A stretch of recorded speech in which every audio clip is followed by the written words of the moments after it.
Prijazen dober dan vsem.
Spoštovani gospod minister, načelnik generalštaba Slovenske vojske, visoki gostje, pripadnice in pripadniki Ministrstva za obrambo in Slovenske vojske.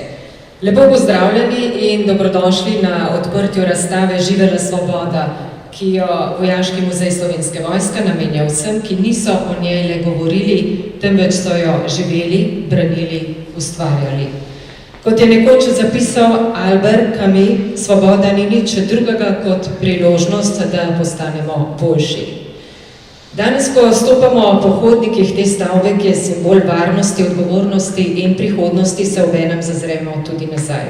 V čase, ko je bila svoboda težko priborjena in ko ni bila samoumevna, temveč sveta. Toda spomini nas ne vežejo, oni nas opominjajo, da brez preteklosti ni temeljev, brez temeljev pa prihodnosti ne moremo graditi. Za uvod v današnje dogajanje vabim k besedi generalnega direktorja Direktorata za vojne veterane in vojaško dediščino, magistra Matjaža Ravbarja. Prosim.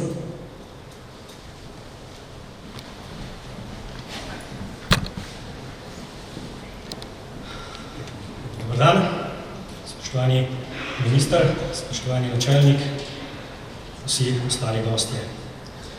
Vojna je nekaj groznega. Zato smo hvaležni, da v Sloveniji že 35 oziroma 34 let nimamo te izkušnje in da na današnjo razstavo obeležujemo 80 let od konca druge svetovne vojne. Hvaležni smo tudi lahko, da v tej hiši na Ministrstvu za obrambo o vojni govorimo z vedenjem, zavedanjem, spoštovanjem in tudi strokovnostjo. Zavedamo se, kaj vojna prinaša in tudi vemo, kaj je potrebno storiti v primeru vojne. Mislim, da je tudi prav, da na tem ministrstvu delujemo po starem Vegecijevem pravilu si vis pacem para bellum in je tudi prav tako.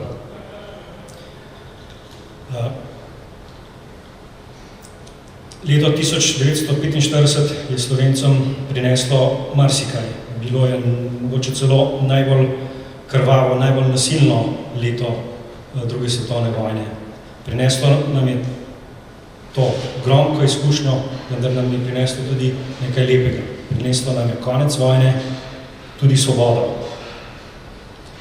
In na podlagi dejanj izpred 80 let smo dobili tudi enega izmed temeljev, zakaj smo kasneje, pred 35 leti, vzpostavili svobodno Republiko Slovenijo. In zato lahko danes govorimo o samozavestni, močni Republiki Sloveniji, ki deluje na mednarodnem terenu, če tako rečemo, in ima sodobno slovensko vojsko. Za konec, da ne govorimo o vsebini, pa bi vsem svojim sodelavcem čestital za mednarodni muzejski dan. Hvala.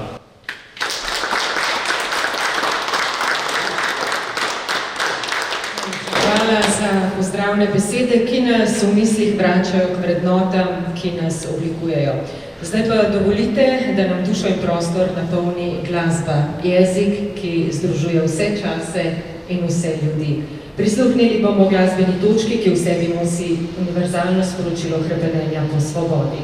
Pesem o svobodi v izvedbi komorne zasedbe Orkestra Slovenske vojske. Prosim.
Svoboda je morda največja vrednota, ki jo narod lahko ima, in največja odgovornost, ki jo lahko nosi.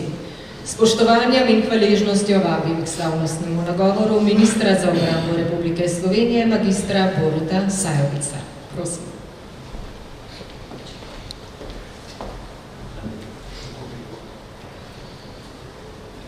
Evo, vsem skupaj prijazen ponedeljkov, dober dan, dan je lep. Naj bo tak, kot je bila ta izjemna skladba naše komorne zasedbe, ponosno, pokončno, samozavestno, predvsem pa pozitivno in optimistično, da bomo seveda stvari, ki so potrebne za urediti, tudi uredili.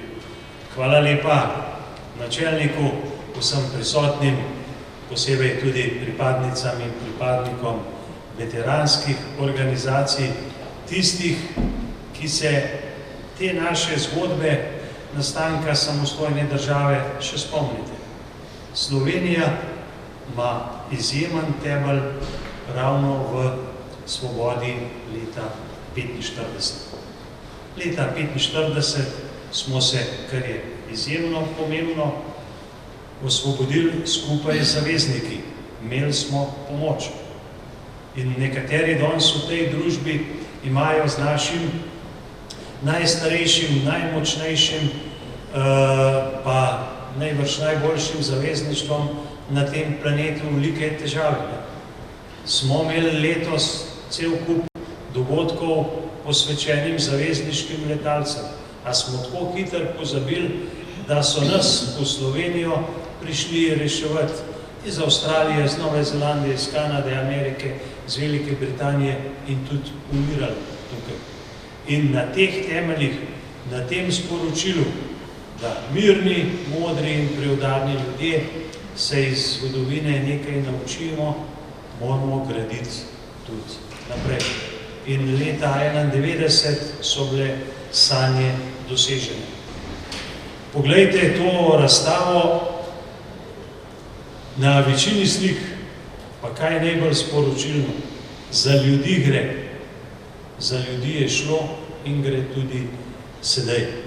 Kakšni so te ljudje? Enemu nasilju, potujčevanju, ponemčevanju Slovenije, odvzemu jezika, odvzemu svobode, izseljevanja, streljanja talcev, temu se s nageljni in golobi žal ne da upreti. Temu se je treba zoperstaviti z učinkovito obrambo, ki ima v rokah opremo in orožje. Uspeli smo. Leta 1945 Ler se je na Poljani predal komu? Slovenskim partizankam in partizanom. Mu je uspelo s Topolščice prebegniti v Pliberk, se predati Angležem. So tudi neka pravila in poslali so ga nazaj, tako kot je pošteno in prav. Najbolj nesmiselno pa je, da iz drobčka, iz delčka te velike zgodbe, zato da delimo ljudi, da izživljamo svoje frustracije, v delih polečemo kakšen detaljček, kaj mogoče v tej zgodbi ni bilo prav. Ja, vojna je kruta, tam gre za to, preživiš ali ne preživiš in zagotovo se tam zgodijo neljube stvari. V drugi vojni, ki je prinesla svobodo, se velikokrat očita tudi povojne dogodke. Jih ne relativiziram, ampak zgodili so se po celotni Evropi, po celem svetu, nič drugače kot pri nas. Jaz na dogodkih, na katerih govorim, tako kot drugi govorci, povem, da mi je žal teh ljudi, ki so umrli po vojni, ne glede na to, kdo odkje so bili. Nekomu, ki je ostal za njimi, je bilo zelo težko in zelo hudo. Kadar to povemo, se to redko sliši. Nikoli se pa ne sliši, da je bila sprejet denar, orožje, opremo za boj proti lastnem narodu, ciljem na zaprisego domobrancev nacistom in fašistom na stadionu v Ljubljani, ena največjih tragedij in napak slovenskega naroda, ki po nepotrebnem deli tudi še danes. Ko sem pripravljal ta mesec večje število govorov, prebereš tudi te stvari. Edini, ki je to zmogel ubesediti in se na nek način upravičati, je bil leta 1962 umrli slovenski pisatelj, akademik in duhovnik Fran Saleški Finžgar. V glavnem zgodba v opomin in za spomin. Hvala lepa, Matjaž, tebi, tvojemu celotnemu direktoratu. Delate prave in pomembne stvari na prav način. Mi poskrbimo za vse umrle v vseh vojnah na dostojen, pieteten način. Moram reči, da ne razumem, da velika poteza, ki smo jo naredili, smo posmrtne ostanke iz garaže preselili na urejeno pokopališče v Kostnico, kjer omogoča dostojno slovo in spominjanje, da se iz te zgodbe dela politika, ki naprej deli. In sporočilo te in vseh teh zgodb mora biti, da kadar nismo in ne zmoremo biti enotni, takrat je to slabo. Zato tudi svoboda, obramba, vse naj bo naše slovensko od vseh in za vse. Hvala lepa, načelnik, tebi, za kar delaš za posodobitev, pripravo, modernizacijo Slovenske vojske skupaj z nami. Slovenija bo in ostane samostojna država, močen člen Evropske skupnosti in zavezništva, predvsem pa naj bo svobodna še stoletja. Hvala, srečno.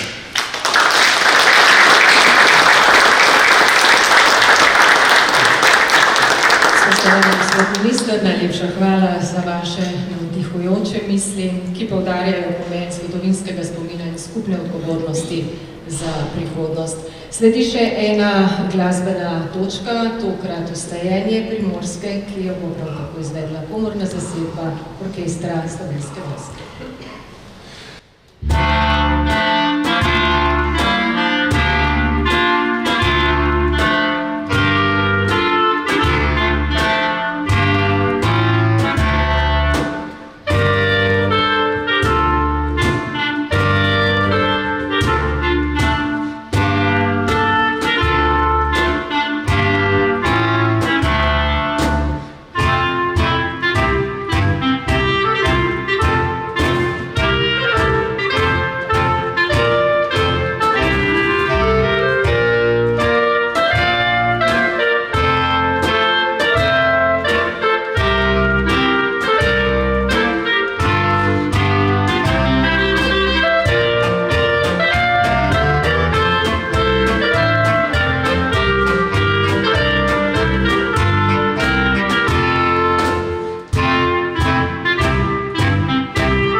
Ta skladba nas vedno znova opominja na pogum, ki ne pozna predaje.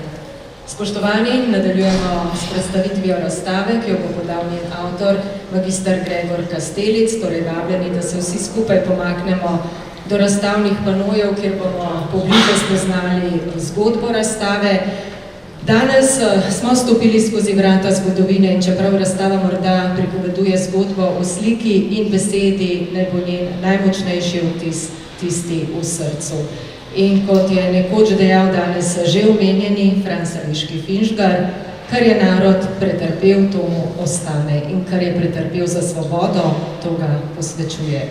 Naša skupna naloga je, da te zgodbe prenašamo naprej z odgovornostjo, zavestjo in ponosom. Hvala vsem, ki ste danes tukaj z nami. Naj svoboda ne bo le beseda v naslovu razstave, naj bo dejanje, način življenja, način mišljenja. Hvala za pozornost, lep in ponosen dan želim vsem skupaj.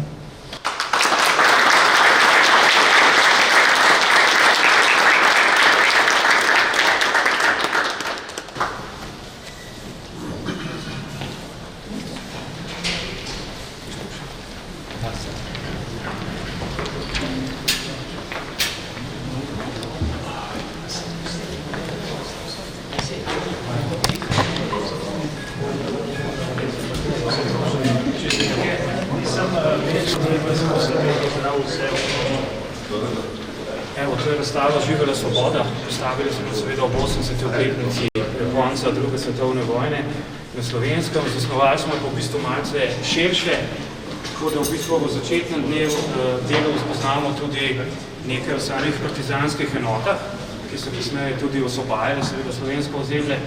Začeli so odščet, potem ves razvoj preko bataljonov, odredov, brigad, pozicij, korpusov in seveda potem Jugoslovanska ljudska armada od 1. marca 1945.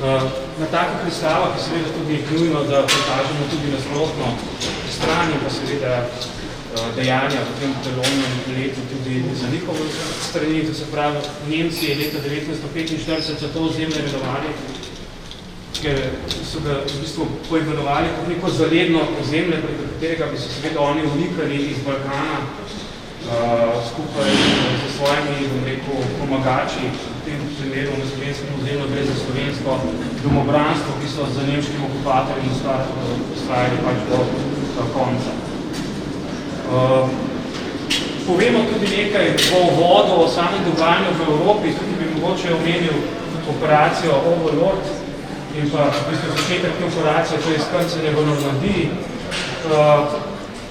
Iz izkrcanja v Normandiji se začne osvobajanje Evrope strani zahodnih zaveznikov in pa seveda z vzhoda strani vzhodnih zaveznikov oziroma Rdeče armade. Tako je bilo dogovorjeno že, bom rekel, na konferenci v Teheranu, ker so se tudi dogovorili in pa da se bodo potem pridružili zavezniki tudi z juga, Sredozemlja, z juga Francije, v bistvu še učvrstili, bom rekel, ta pohod proti svobodi skozi Evropo. Omenjamo tudi Zahodni Balkan oziroma osvoboditev Jugoslavije. Tukaj posebno pozornost se nameni osvoboditvi, na predstavi omenimo osvoboditev Beograda, ki je potekala v sodelovanju z Rdečo armado. Tak je bil dogovor Tita in pa Stalina v Moskvi, že v septembru 1944, ampak dogovor je bil tak, da Rdeča armada se tudi pri osvoboditvi Beograda može Srbije in se potem umakne proti Madžarski. Naprej seveda jugoslovanske partizanske enote osvobajajo ostali del, se pravi Dalmacijo, Makedonijo, Bosno in tako naprej. No, začetek zaključne operacije za obsoditev Slovenije so se začelo nekje sredi marca 1945 s pomikom 4. armade, bom rekel, obali. Ključen je bil preboj Sremske fronte v aprilu 1945 in pa preboj potem v Oreško-Tržaški operaciji, ki se začne potem, da se pravi fronta je Snežnik-Trsat. Ko to prebijajo, lahko nadaljujejo proti slovenskemu primorju, osvobodijo kar slovensko primorje Gorico do 1. maja 1945.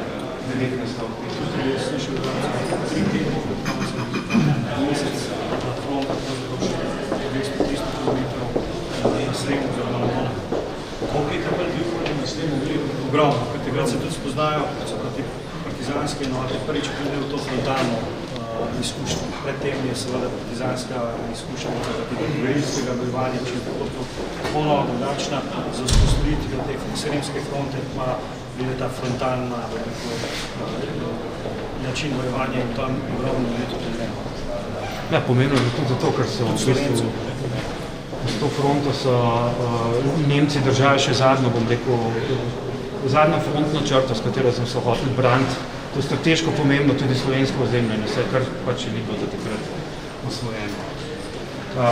Prekmurje že aprila je osvobojeno 1945, kar se tiče slovenskega ozemlja, tukaj se deluje Rdeča armada, osvobodi skupaj za prekmursko četo Prekmurje. Ustanovi se potem v začetku manjša prekmurska brigada, ki pa se deluje pri osvoboditvi Štajerske oziroma Maribor. Rdeča armada pač skupaj za prekmursko četo osvobodi Prekmurje med potjo proti Avstriji oziroma proti Dunaju, kjer nadaljuje potem z osvoboditvijo Avstrije. Naprej sem omenil že Trst, Gorico in slovensko Primorje, to se vse pač so strani 4. armade in pa 9. korpusa, ki se približuje Trstu severa in pa uporniki na mestu skupaj osvobodijo Trst do 1. maja 1945, zahodni zavezniki, ki se iz Italije po kapitulaciji nemških sil iz Italije tudi bližajo Trstu, pa pridejo en dan kasneje oziroma 2. maja. Zdaj, pregaške zgodovine so dobro, zelo, jaz sem spod se nastavil. 16 tisoč ljudi, to se je predal. Resno. V kontekstu tistega, kar ste prej govorili, tam so še vedno lokacije, kjer je ogromno vsega, se pravi, ne samo nemške ali pa nasprotnikov, tudi vse, kar se seveda dejali v te jame. Ker je to kjer? Ta, okrog Ilirskega biserca. To je bila bitka zelo... Tle je bilo, da je bil 7. maja konc, se pravi 4. maja je bila Ilirska biserca že osvobojena, potem so se ti pregrupirali Nemci, ta 97. korpus, so jo 5. maja nazaj prevzeli, ne? In potem so hoteli imeti zmik preko Šimbrike, so bila tam omenjena Knežaka, Pivke, Postojne proti Avstriji, so jih pa potem zgoraj na tem Višavju ustavili v Šembijah in da se potem 7. maja so se predali in podpisali kapitulacijo oziroma predajo v Zagorju. Ja, drži. Tako sem prebral. Drži, ste povedali. Ja. Zgodovina pa seveda pišejo zmagovalci. Zdaj, potem, ko je bilo slovensko Primorje osvobojeno in pa Trst, je v bistvu 7. korpus lahko začel z osvobajanjem v Srednje Slovenije. Kar 7. korpus je bil desno krilo zavarovanja pri osvoboditi Primorja in Trsta in potem ta naloga odpade in 7. korpus se pomika proti Ljubljani skupaj z 29. hercegovsko divizijo. 6. maja so se začeli spopadi, ampak ne v mestu, ampak je ta obrambna črta potekala na mestnem obrobju. Nemci skupaj z domobranci so pač zagrizeno branili to območje. Ena večjih bitk je bila bitka na Orlah, ker so v bistvu do zadnjega to obranili. Partizani so potem uspeli to obrambno črto pobiti. Nemci pa so se pa skupaj z domobranci v noči z 8. na 9. maj umaknili iz Ljubljane, tako da so partizani korakali 9. maja v Ljubljano. S tem je bila Ljubljana svetovna. No, na Štajerskem so že prej omenil Prekmursko brigado, ki je sodelovala pri osvoboditvi mesta Maribor skupaj z bolgarskimi enotami. Celje je bilo osvobojeno dan prej, se pravi 9. maja, v Maribor 10. maja. Zdaj v Maribor so ukorakale tudi enote 3. jugoslovanske armade, ampak so potem zelo hitro šli naprej, ker so imeli nalogo postaviti zaporo, bom rekel, tam proti Koroški in s tem vplivati na dogajanje tudi na Koroško. Prej je že omenjen, kar se Koroške tiče, vrhovni poveljnik za jugovzhodno Evropo, kar se tiče nemških sil, to je bil general Aleksander Löhr, ki so ga najprej zajeli, po Topolščici je 9. maja podpisal predajo, ampak zaradi slabega partizanskega zavarovanja, to so potem tudi nekateri poveljniki partizanski priznali, mu uspe se izmakniti skupaj z nekaj svojimi enotami in potem nadaljevati, pobegniti proti Koroški, seveda z namenom, da se tam preda zahodnim zaveznikom, ampak dogovor je bil v bistvu, da v bistvu morajo vrniti zajete Nemce z generalom Löhrem nazaj jugoslovanskim enotam, česa so se potem Britanci, bom rekel, na Koroškem držali in to tudi storili. Z muzejskega vidika je zanimivo to, da je pištola še vedno hranjena v Velenjskem muzeju, Löhrova pištola, in naj bi bilo tudi Mercedes, ta njegov avto, tudi hranjen v Bistri, tehničnem muzeju. Ni pa 100%, da gre za njegov model, oziroma njegov avto. No, spopadi so se potem nadaljevali na Koroškem, še pri Dravogradu, Pliberku in pa na Poljani in pa potem sklepni boji, kar se tiče osvoboditve Slovenije pri Poljani na Koroškem 14. in pa 15. maja, predvsem za strani partizanske 4. operativne cone oziroma 14. divizije. Te so se zagrizeno bojevali skupaj še z ustaši in domobranci, ki so se vsi seveda že imeli samo en cilj, čim prej doseči Koroško in se predati, ampak v bistvu s tem se sklene, v bistvu z bitko pri Poljani se sklene, bom rekel, 1500 dni druge svetovne vojne na Slovenskem in pa hkrati tudi zadnji boji, bom rekel, v Evropi. V bistvu, kljub temu, da je bila kapitulacija 7. že podpisana, potem do 8. maja so strani nemških enot, pa ponekod 9. maja se v bistvu spopadi zaključijo šele ravno v Sloveniji z spopadom pri Poljani 15. maja. Potem je, bom rekel, teh grozovitih dogodkov za slovenski narod in pa druge svetovne vojne na Slovenskem konec. Toliko, hvala lepa. Zdaj vas pa povabimo še na en